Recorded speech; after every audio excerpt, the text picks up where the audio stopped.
Happy Halloween. Happy 31 Days of Slashers. I want to cover the slasher franchises, the ones that I'm really familiar with, just the entire franchise, giving a quick overview, because a lot of these slasher movies by themselves, aside from maybe a couple, they're nothing really special, but as a franchise, they can be really interesting to kind of look at and see the different direction the films have gone in. And a lot of the times, because over so many entries, there are so many different directors that make these movies, there's a lot of continuity things that kind of pop up. If you look at the original Universal Frankenstein movies, for example, you might notice that with each movie, Frankenstein's castle changes. Going to something a little more contemporary, like the Halloween films, the same thing with Michael Myers' house. If you notice, the house that Michael Myers lives in Halloween 5 looks like a mansion compared to just a regular kind of creepy house that they used in the first Halloween film. I just thought it'd be interesting, even though I've covered all of these individually, you can find them all on YouTube. Most of them should still be up there if they haven't been copyright claimed. It'd be interesting just to, rather than go movie by movie, go back and kind of revisit these franchises. And the one I really wanted to get into, the one that's most interesting to me right now, especially given the current state of things, is the Halloween franchise. What I call the choose your own adventure of slasher movies. So Halloween was directed by John Carpenter in 1978. It was a breakout slasher movie success. It came out at a time when slasher movies were not really mainstream. So Halloween, it's not the first slasher movie, but it's probably the one that brought slashers into the mainstream.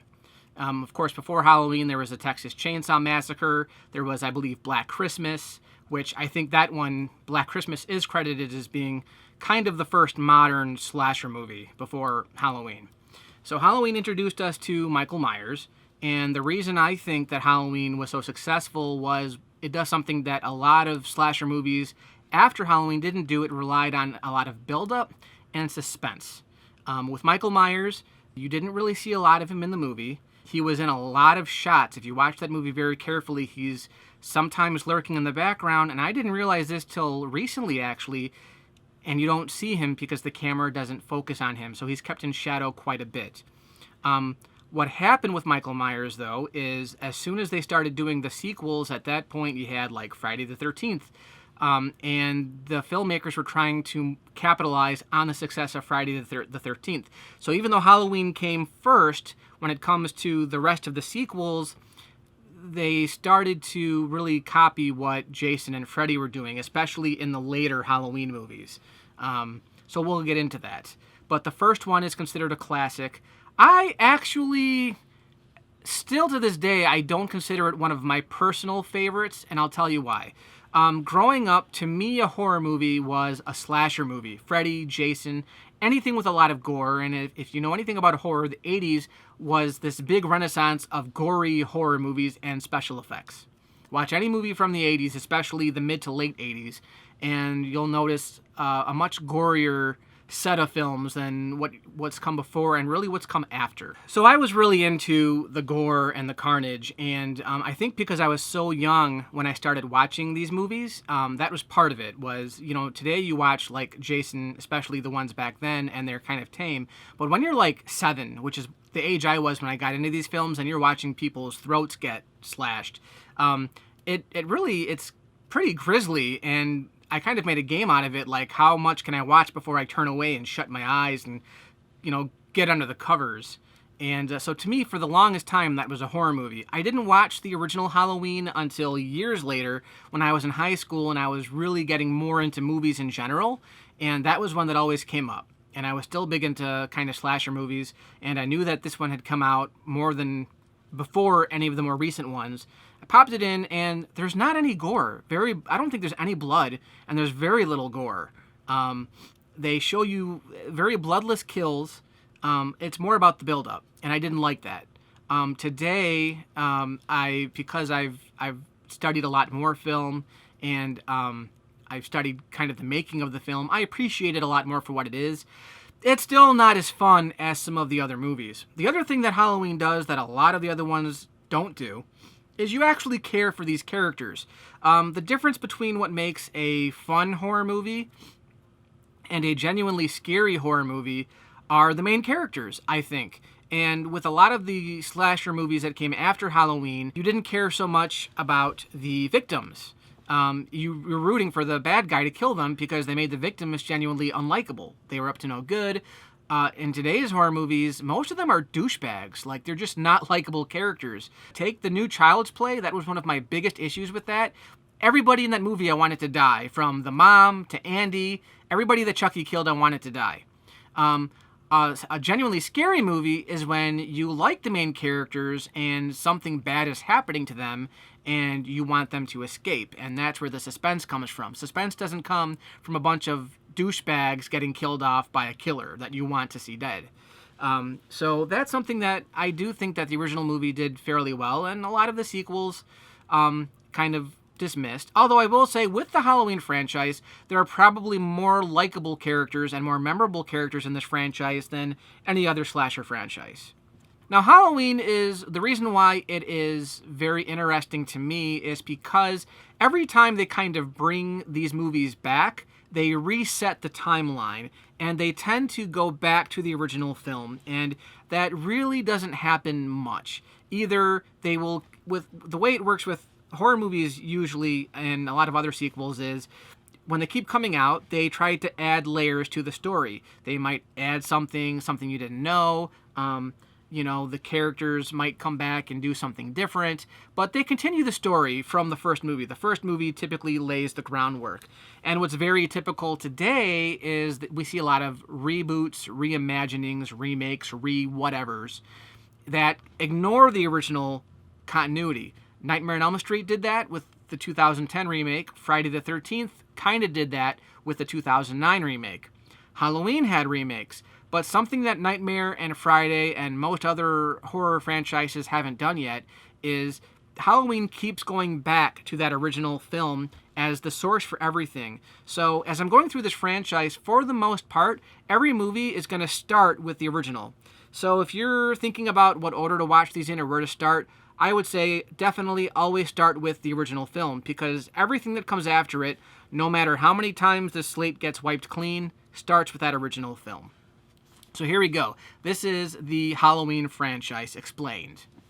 So you have Halloween, the 1978 original that was directed by John Carpenter, and it's a slasher movie where the Shape, or Michael Myers, comes to Haddonfield after being put away for 18 years. He comes and wreaks havoc on a couple of babysitters, and finally he ends up in a confrontation with Laurie Strode, played by Jamie Lee Curtis.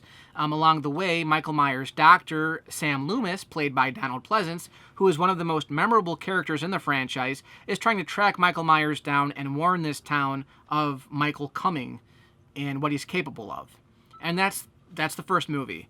So then we go to Halloween 2. Halloween 2 is the only direct sequel to Halloween in that it takes place during the exact same night.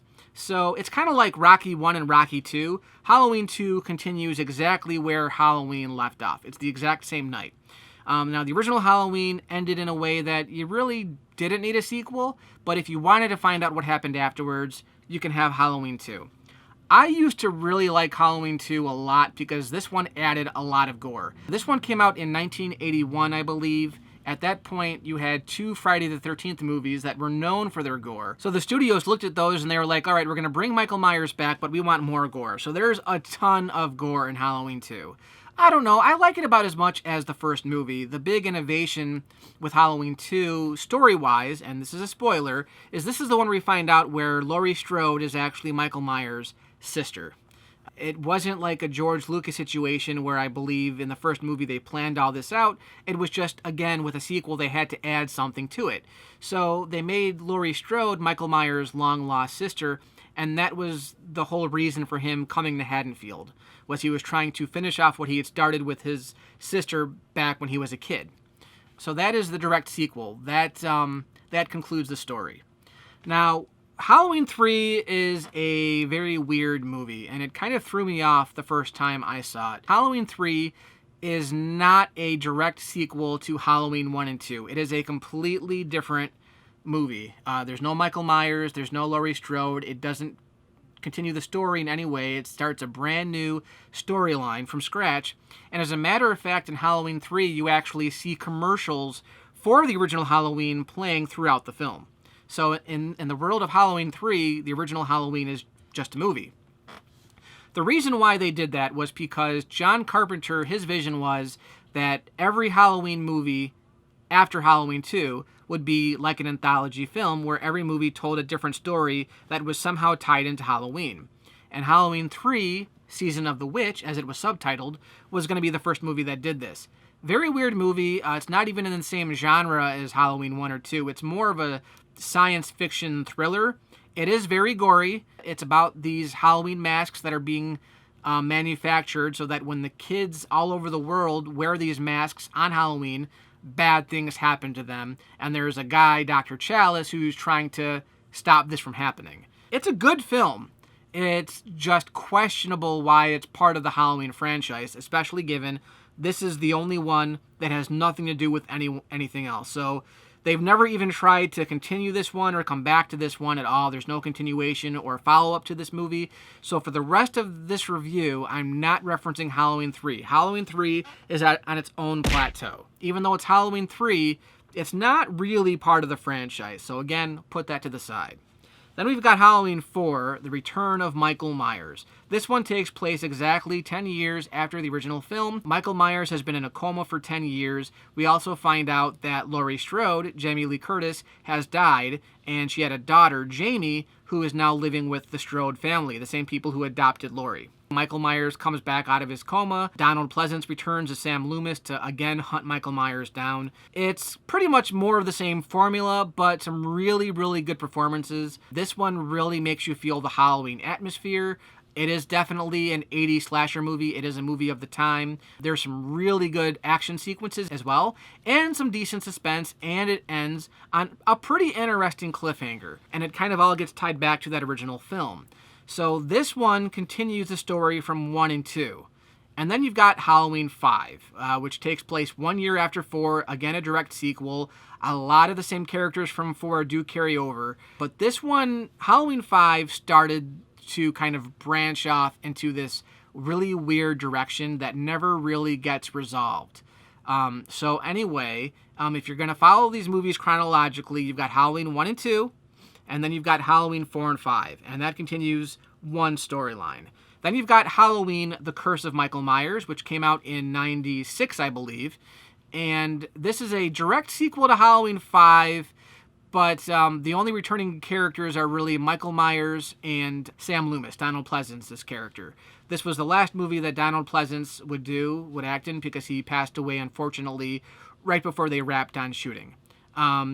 Jamie, who was Laurie Strode's daughter in Halloween 4 and 5, the character comes back, but Danielle Harris doesn't reprise the role. And the actress they got to play her is not very good. The direction they took the character in, Jamie, is not fulfilling. And then they also bring back Tommy Doyle, who was the little boy in the original Halloween. He comes back to kind of check up on the Strode family. He's played by Paul Rudd in this film, so it's a different actor again. Again, it ties back into the original Halloween a little bit. It tries to tie up all the loose ends to Halloween 5. It does a miserable job of doing it. Michael Myers is more of a secondary character in this film. He is in it. He does kill people, but there is kind of a twist at the end that's not very satisfying, and this is my least favorite in the series. But on that note, it kind of concludes everything that started with Halloween, the original. So, Halloween 1 and 2 and 4, 5, and 6. Watch those movies and you'll get like a complete storyline. Although, aside from Halloween 4, Halloween 5 and 6 are kind of garbage. Then you have Halloween H2O, which came out in 98. This one is where the series starts to get interesting. This one was directed by Steve Miner. Steve Miner also directed Friday the 13th, Parts 2 and 3. And this one was obviously inspired by Scream, which had come out 2 years earlier. Essentially, it ignores all of the sequels and continues right off from Halloween 2. It takes place 20 years later, which is where the title Halloween H2O comes from.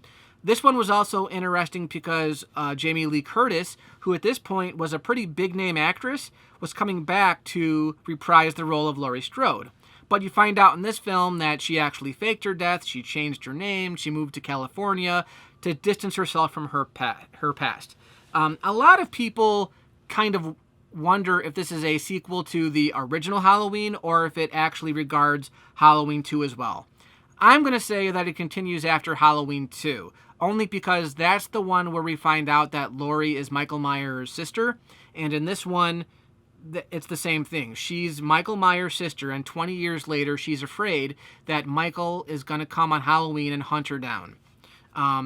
There's a lot of good stuff in this movie. I know a lot of people have problems with it because it's a little too modern, it's a little too much like Scream. I like that about it because it makes it more accessible. Everything that involves Michael Myers and Jamie Lee Curtis together is awesome, and that's like the last third of the film.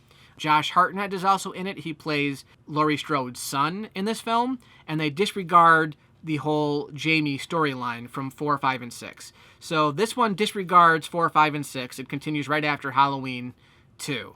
So in this case, there's another timeline. You've got Halloween 1 and 2, and then Halloween H2O, which continues that storyline. Then you've got Halloween Resurrection, which came out a couple years later. Once again, Jamie Lee Curtis comes back to reprise Laurie Strode just for the beginning of the film. And essentially, I don't want to get into the story here. It's kind of stupid. It's almost like a parody of itself. It's not great. It's entertaining. It's not terrible either. It's got Busta Rhymes, so you have that. Jesus. And the way they explain Michael Myers coming back in this one after he was clearly killed in a definitive way in H2O is retarded. But aside from that, this is a sequel to H2O. So this one continues the second timeline. So you've got Halloween 1 and 2, and then Halloween H2O, and Halloween Resurrection. That's one storyline that ignores 4, 5, and 6.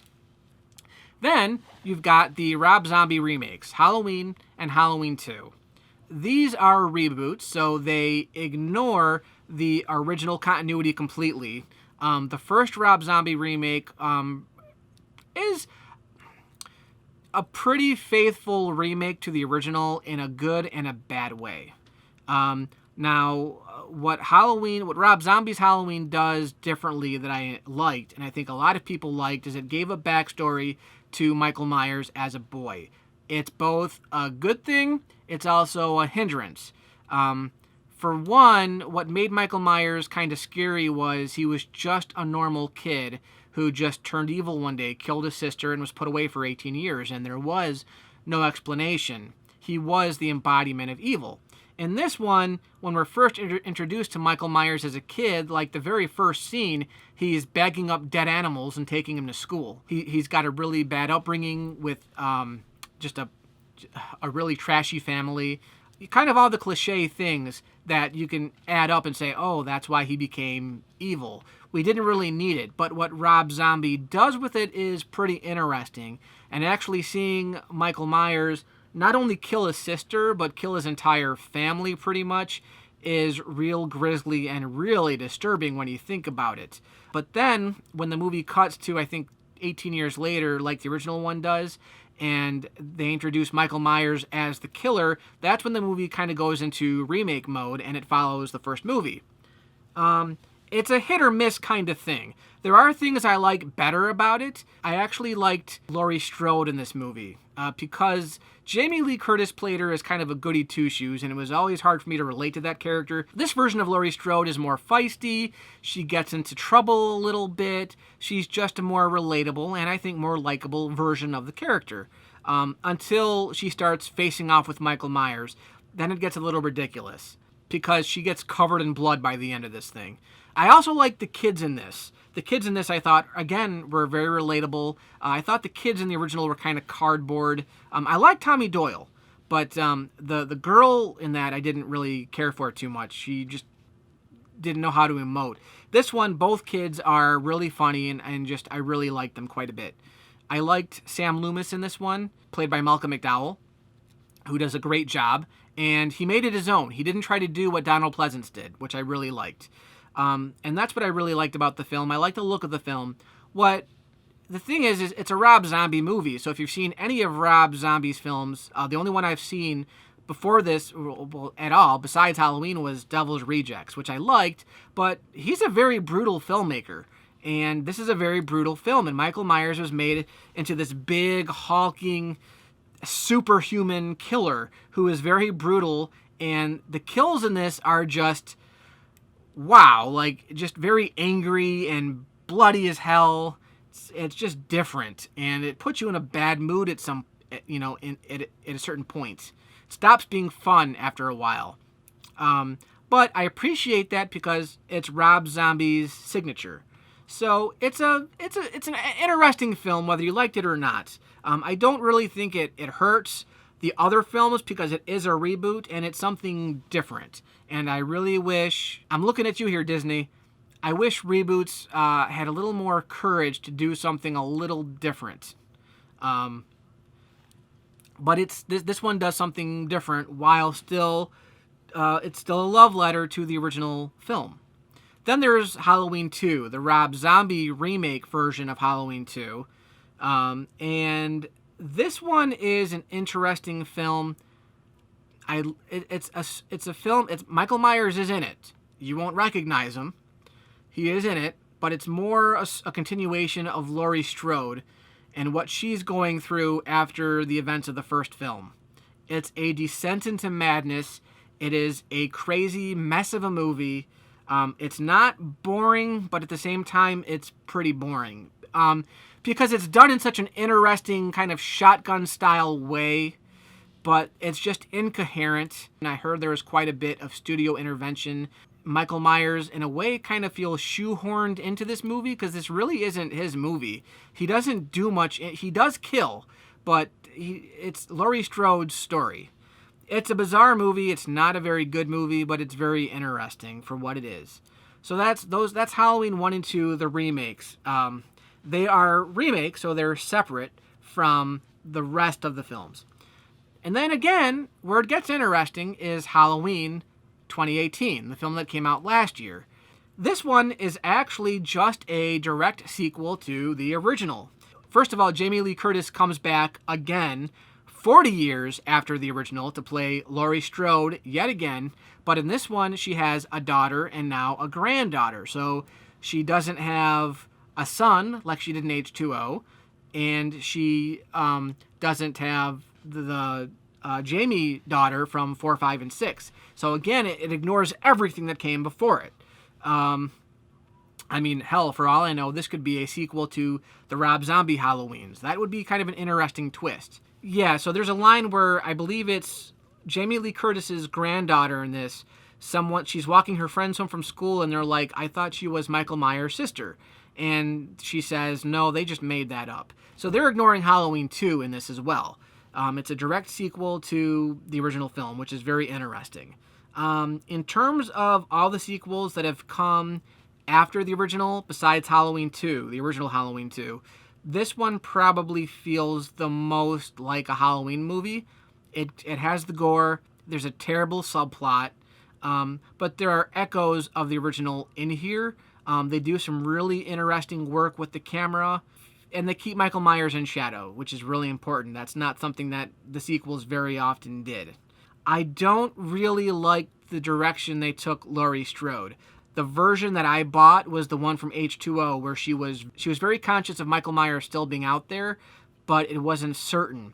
This one, she goes full-on Sarah Connor mode, where she's just, like, penned up in this, like, military bunker for 40 years, waiting for this prick to come and get her. And she's got guns up the wazoo. I know people thought it was cool, but that doesn't sound like a natural progression. If this Halloween had followed the events of H2O, maybe. But it follows the original film, and I just thought it was too radical. And Laurie Strode in this is also kind of a mess. She was a mess in H2O, but again, it was a natural progression of the character. She wasn't a total freak like she is in this film. So I had kind of an issue with that. But, that being said, it's always good to see Jamie Lee Curtis back in the role. Halloween H2O did a really good job whenever Jamie Lee Curtis and Michael Myers fought against each other. those scenes were awesome. In this one, even though they do fight, you never have that moment where they come face to face. There's nothing quite like that because in this film, Laurie just knows that Michael's coming to get her. She just knows for some reason. In H2O, she was suspicious, but she didn't know. So when they have that first confrontation face to face, it really works. This one, I don't know. I have mixed emotions about it. The opening to this film, the opening credits, is pretty cool because it's an homage to the original. So what can I say? It's an interesting franchise. You could always watch them in order. 1 through 6, H2O, Resurrection, the remakes, and then the 2018 version. But if you kind of want like a greatest hits version, you don't have to watch them all because they always kind of reboot each other. They always start fresh. This series, technically, if you count Halloween 3 as its own thing, has been rebooted 5 different times. Yeah, it's really interesting. Give it a try because some of these movies are really good. I would always recommend the original, Halloween 2, Halloween 4, H2O, and the original Rob Zombie one, the Rob Zombie Halloween 2. You can always skip that one. And then give Halloween 2018 a try. And if anything else, watch the original and then watch Halloween 2018 because they complement each other. So there you go. That's my review of the Halloween franchise. And I hope you enjoyed, and I hope you come back for more.